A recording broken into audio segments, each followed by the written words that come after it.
Hey guys, welcome back. Andrew here from KoDaChI for OnE, coming at you with the deck profile for Dash. I'm going to be talking about some of the strategies that I use and why we play some of the cards we play in the deck.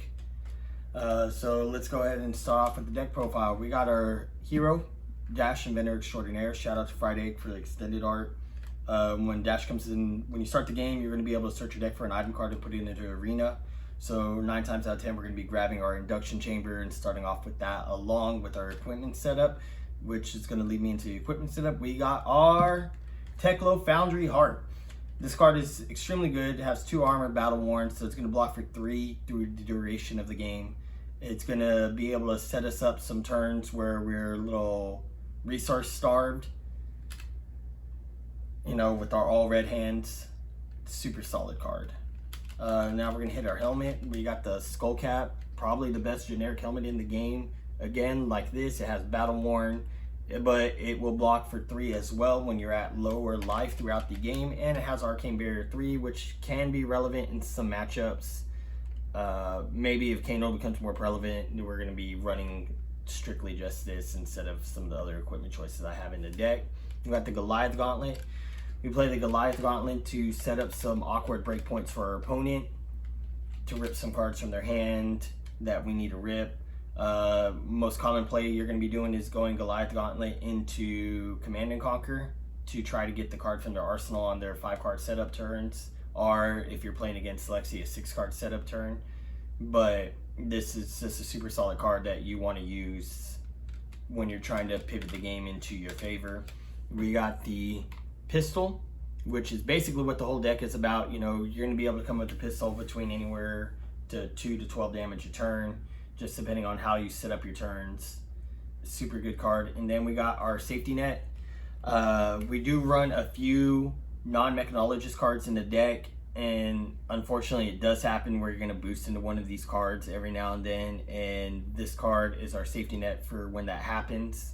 It also has the Arcane Barrier 1, so you're able to eat up a Ruin Chant here, Bramble Spark there, whatever the case may be. Super solid card again. So this is basically the equipment loadout for the deck. Nothing new here. It's pretty standard. Why try to reinvent the wheel when you already got it, right? So let's go ahead and pick these up real quick, and then we're going to move on to our red cards. So we're going to start off this with our induction chambers. This card is absolutely insane. It's what allows us to do dash things. Giving the pistol go again is really vital with the deck, especially with the way this deck is running. You kind of rely heavily on it, as do most dash decks. At the beginning of the game, dash is going to trigger. You're going to be able to pull one of these out of there, so you're going to have 1 in the arena with you, 2 left in the deck, which is fine. We're going to use those with conjunction with Plasma Purifier.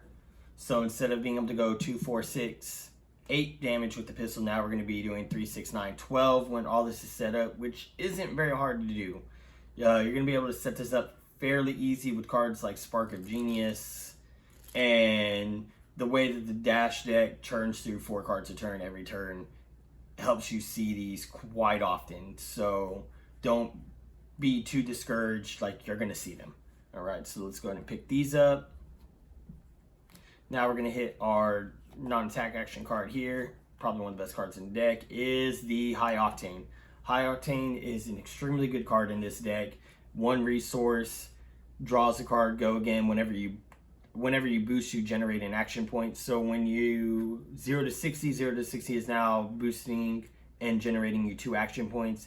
With that extra action point is going to allow you to play cards like Plasma Purifier, Spark of Genius to continue on your turn, which would normally end your turn, but with the extra action point generated, it lets you move on and whatnot. So that's like super solid card. It's really, really good. I can't understate how good it is. Another super good card that we run in the deck is the High Speed Impact. High Speed Impact is a card that I wasn't really on at the beginning of the game. When I first started playing this deck, I was just like, all right, dude, whatever, it doesn't really matter. But moving on with more games, I started to realize that being able to give cards like zipper hit dominate, throttle dominate, combustible carrier dominate. Just the amount of cards that you can give dominate on the chain is really crazy. So it really puts your opponent in an awkward position, especially at red, because it's a 4 attack, so it's either going to be a defense reaction or a 3 block plus an armor, or else they're going to be eating some more damage.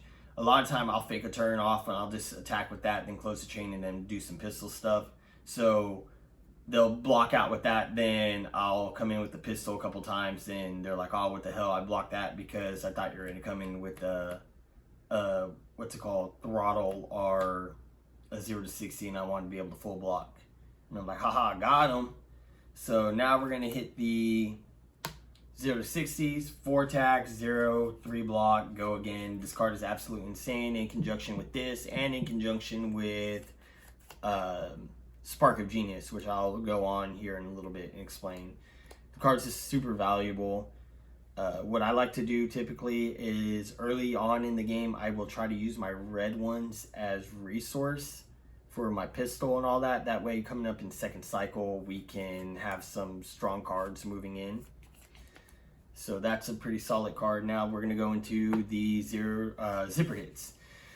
Zipper hit is probably one of the best cards in this deck. It has 2 breakpoints. You got your 3 breakpoint, and you got your 4 breakpoint for the defense reaction. So you're either eating a Fate Foreseen or a Sink Below and coming in for 1 damage, or you're eating 1 card and they're taking 2 damage, or you can get a full block on it, in which case you trade it 1 card for 2 cards. It has go again. It's extremely valuable. It's just an overall well-designed card for this deck. Like, it's super good. So that's it for the reds. The deck's not too red heavy just because of how resource starved Dash is as a whole. So now we're going to go into the yellow. Again, you heard me talking about this a few minutes ago. We got our Spark of Genius. This card is absolutely insane in conjunction with High Octane and 0 to 60.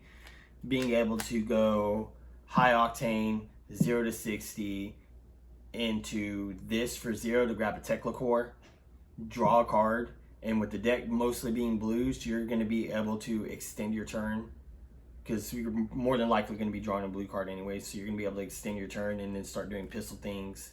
Then you set your turn up for the High Octane and whatnot. Or if you're able to go High Octane this, and then you have this in your arsenal, you're able to pitch double blue or double yellow, you're going to be able to grab an item, you're going to be able to draw a card, and you're going to be able to set up some crazy pistol turns. Typically, the first time you're going to be playing this card, though, you're going to be wanting to get a Plasma Purifier if you do not have the Plasma Purifier out on the board first.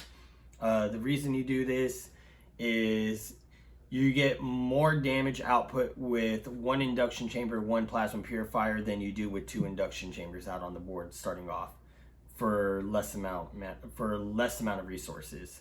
This is also a non-attack action. Bolton is probably one of our worst matchups, and using this as a block doesn't feel bad because you're not going to be boosting his weapons based off the Bolton static ability, right? This is probably the worst card in the deck, is the yellow high speed impacts. You saw me talk about the red ones and how good the red ones are. The reason the red one is super good is because it's at a 4 breakpoint. Unfortunately, the yellow one is at a 3, so it doesn't hit any breakpoints. It pitches for 2, like it blocks. Like, it's still a good card. It's just, it's too easy to handle, and it just doesn't feel good. You know what I mean? But unfortunately, we don't have any other 1 attack Mechanologist cards in the deck, or 1 to cast Mechanologist cards in the deck. Everything else costs 2 and it's kind of clunky, so we'll just leave it at that. You know, we'll go into our 0 to 60s. 0 to 60, can't talk enough about this card. Being able to hit the Spark of Genius, that also being able to go 0 to 60, pitch a blue or pitch a red Techno Foundry, make a second resource off the Techno Foundry because you're able to play this, then being able to load up your pistol. You already have the induction chamber already with the counter. You're gonna be able to come in twice with the pistol. Super good card, man. Like, it gets you out of some really tough situations. And towards the end of the game, if you've cycled through your deck, like being able to play these is just as good as shooting the pistol a couple of times, you know. So there's that. We're going to come in with our last yellow package. Is going to be the yellow zipper hits. This zipper hit is not as good as the red one because it's 4 attack, but it does hit the 2 breakpoint mark that I was talking about earlier with the red one, where it blocks for 3, it comes in for 4, so it's going to get over the 3 break mark, and it's going to stop at the defense reaction break mark, but you're going to be able to, your opponent's going to feel better about blocking something like this with the defense reaction than they are going to be blocking with a 3 block card. So if you're getting a defense reaction out of their hand in the turn, I feel like we're doing pretty good. So there's that for the yellow package. Now we're going to go into our blue package. Our blue package is going to consist of 1 Tekla core. We have 1 in the main board for the Spark of Genius. This card is absolutely insane. I've been playing card games for 20 years. I've seen cards like this exist in other games, and they normally get banned. So, but I feel like it's pretty balanced out in the way that Flesh and Blood works and the way that it works specifically in the Dash deck. Being able to high octane 0 to 60 Spark of Genius into this, bring this into play, draw the card, like there's just so many things you can do with this card that's so good. Like, and it also lets you play really defensively. You're going to be able to use your hands, you're going to be able to use your blue cards to block. You're going to be able to, and still have resources on your turn to be doing things that you need to be doing. Like, this card is just absolutely insane, and I'm glad that they made it for this deck. We got our blue high speed impacts. This I'm actually okay with because it pitches for 3 mana, it comes in for 2, and it blocks for 3, right? And it does the same thing. It's going to be given the next attack, dominate on the chain if it hits. So the reason I'm pretty high on this version over the yellow version is that this one has 2 attack. So your opponent's going to feel extremely bad for blocking it. So most of the time they won't block it, and if that's the case, then you're going to be able to come in for some crazy stuff. What I like to do is, if I'm going to be playing the blue one, I like to pop Goliath gauntlets and then go into this. So now your opponent's forced to think about, okay, I need to block this so I don't give the other thing, so the next attack that he has doesn't have dominate. Or they're going to be like, okay, I'm going to block this. Or like, yeah, they're not going to block this. Like, or they're going to block it, and then you're going to go into your next turn. You're going to be like, oh, okay, cool. You block that. All right, Combustible Carrier. Combustible Carrier is such a good card. Being able to pop the Goliath gauntlets into this, coming in for 4 damage, that's a breakpoint. So you're going to force an armor block, or you're going to force 2 cards from your opponent's hand, or you're going to force a defense reaction. If they do not block this, your next attack is going to be gaining +3 attack. Or your next attack you're going to be boosting is going to be gaining +3 attack. So if they don't block this, this gains dominate. It's going to be coming in for 1, or it's going to be forcing an armor block. And you're typically doing this towards the end of the game, so there's not going to be much armor left. And then you're going to be able to play cards like Throttle. You're going to be able to come in for Throttle at red for 9. You're going to be able to come in with Zipper Hit for 8. You're going to be Zipper Hit hits for 7, or 8, 7, and 6. And your same thing for your 0 to 60s. Like this right here is just so good, right? So enough about that card. We're going to go into our Pedal to the Metal. Pedal to the Metal is a pretty good card. It's not as good as High Speed Impact, but it's good enough. It costs 2 mana, 3 attack, 3 block, but it does allow you to give your Command and Conquers dominate. So again, with the Goliath Gauntlet, like, you're going to be able to Goliath Gauntlet into this. They're either going to take 6, or they're going to take the 5, or they're going to block, take 2, and then you're going to be able to Command and Conquer with dominate. So no D-Racks, no nothing. They're gonna block for 3. You're gonna eat the card in the arsenal. You're gonna be able to do a lot of stuff. Like this card's pretty solid, man. And it being a blue pitch coming in for 3 damage isn't too bad either. This card I wasn't very high on, but the more and more that I've been playing the game, the more and more I understand its worth. Is Overloop. You see it on its surface. It's 3 pitch, 2 to cast, 3 damage. Typically what I try to do is I will end my turn with this. I will not boost because it's kind of counterproductive to what it does. But what it does do is if it hits, it's going to go to the bottom of the deck. So it's basically like you pitched it and you got to do something with it. And your opponent's not really going to want to block it because this is a vanilla attack. But, I mean, if it goes unblocked, it's basically free damage that is going back into your deck. And it helps you in the fatigue matchups and whatnot. So I don't know, it's a super good card. Like the more and more I play it, the more and more I understand its worth, and it's super relevant. We're gonna go with the blue locked and loaded. So blue locked and loaded I'm not too high on, but I understand its worth. It is a non-attack reaction that blocks for 3. In certain situations you're going to be able to give your attack +1 and going to be able to opt 1.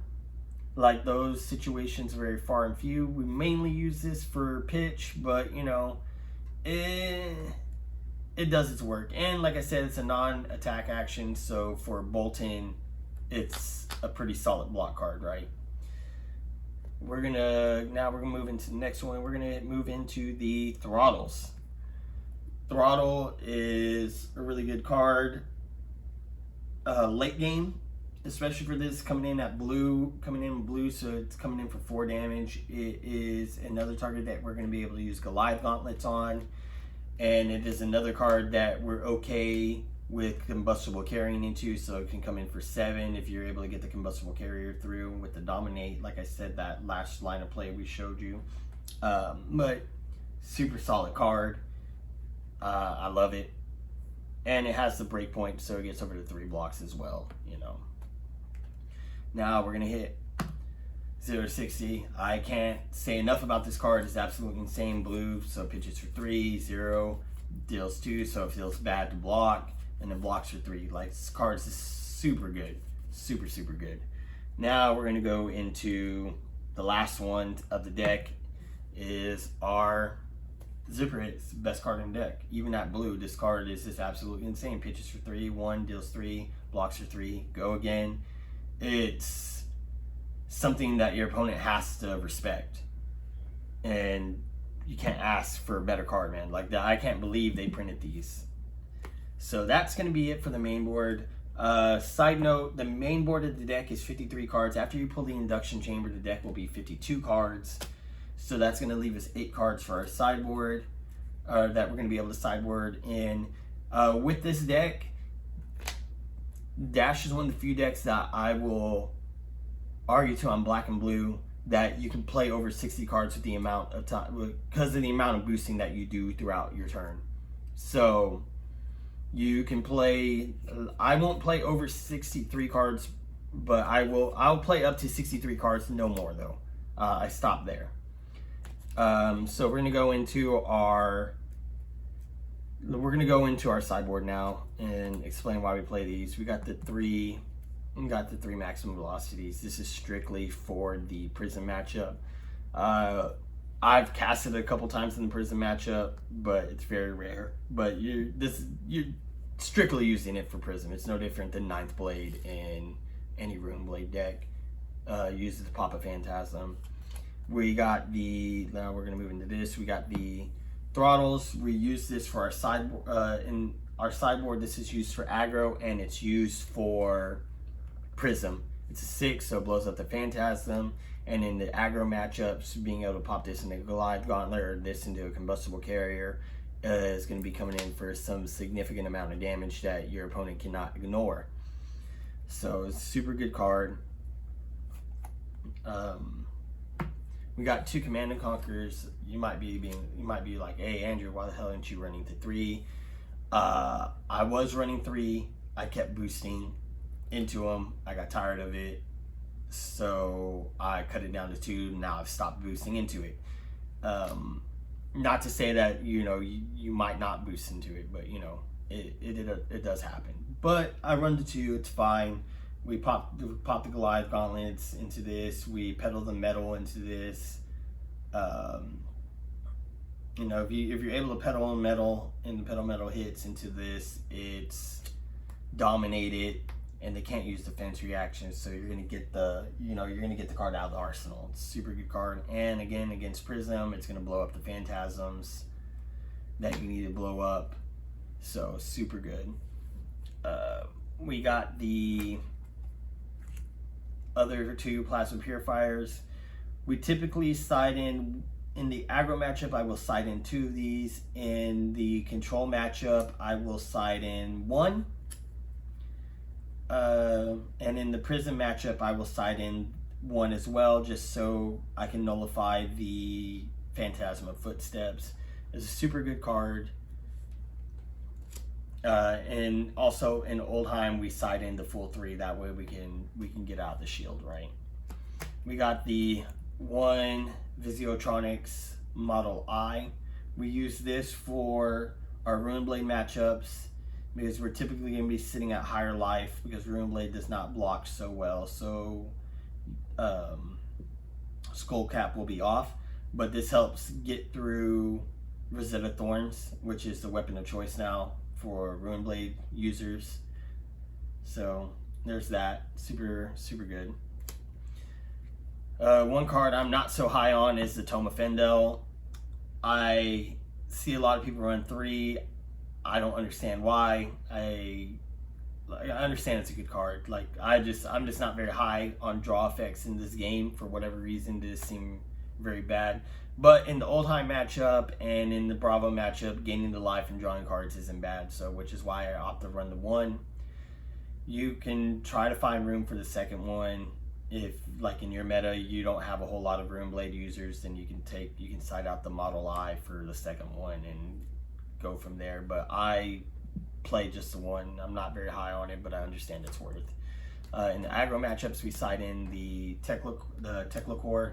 That way we don't have to pitch attack actions for mana. We're just gonna have these for, we're just gonna be able to Spark of Genius into this twice and move on with our life and play cards, you know. And again, you're going to be able to use this as a defense or not a defense reaction, but use this to block out and do what you need to do on your turn. Now we're going to go into our control package and our / defense package. You know, nothing new here. We're not reinventing the wheel. We got the Fate for Scenes. When you're playing the control matchup, you are running more non-mechanologist cards, so the likelihood of you boosting into a non-mechanologist card is higher. So we use this to opt 1 to make sure that we're tucking cards that could be potential failed boosts to the bottom of the deck. And then we will use our Spark of Genius to shuffle the deck back up to get those cards back into the middle of the deck. Then we got our Sink Belows, Sink Belows, as the other part of the control package and defensor package. This card is just genuinely good because there's going to be times where you're going to be put on the back burner, you're going to draw your hand, you're going to get this and an item card, and the item cards don't block for anything. So being able to Sink Below, tuck a Teclacore, Plasma Purifier, or Induction Chamber at the bottom of the deck, and drawing a new card to block with is extremely good. I believe this is the only card in the game that has a tucking effect. So I don't know, it's super solid. And we typically side these in mid-range matchups too, but I try not to play the deck in a mid-range. It's either aggro or control. Certain matchups we'll side in mid-range is going to be against like Oldheim and stuff like that, where we're blocking and then setting up item turns until we get our 3 Plasma Purifiers and we're coming across for 10 damage with 2 attacks. But outside of that, that's where it's kind of sitting. And then we're going to end off the sideboard package with our unmovables. Most people play unmovable in red. I play it in yellow because of the Prism. Prism is now everywhere. Everyone is on this deck. I don't feel like it's a hard matchup for Dash, especially if you are playing a go wide strategy and they are playing auras. because you're going to just be able to, you know, do all this amount of damage, get rid of the stupid shields, and then end your turn by shooting the aura. One way to lose to that deck, though, is to the library. And this deck does not run a lot of yellow cards, so opting to play this in yellow helps get rid of the library. Obviously, if they're not playing library, then you don't have to side it in, but always assume that they're playing the library, so you're going to side it in along with your you know, 6 attack cards, and use those as pivot points and block points for your game. With that said, I want to thank everyone for watching the video, and thanks for the support. I've gotten a bunch of messages from you guys saying how you love the videos and stuff. I will have a more dedicated sideboard guide in the description below. I spent a couple of hours writing it. I'm still tweaking on it, so if you guys see something, let me know so I can fix it. I'm also going to be doing more videos like this outside of gameplay footage. I'm not going to be stopping the gameplay footage. I'm going to be doing more of that. I'm going to be trying to do more of that in the control settings so there's not as much noise. So hopefully we'll be able to start doing that here shortly. But I'm also going to be coming up with new segments. So be on the lookout for this new segment I'm calling the Nuts. So it's basically going to be 5-card hand draws that are absolutely insane and maximum damage output and stuff like that, because I just thought it'd be fun to do. Again, thank you for watching. I'll see you later.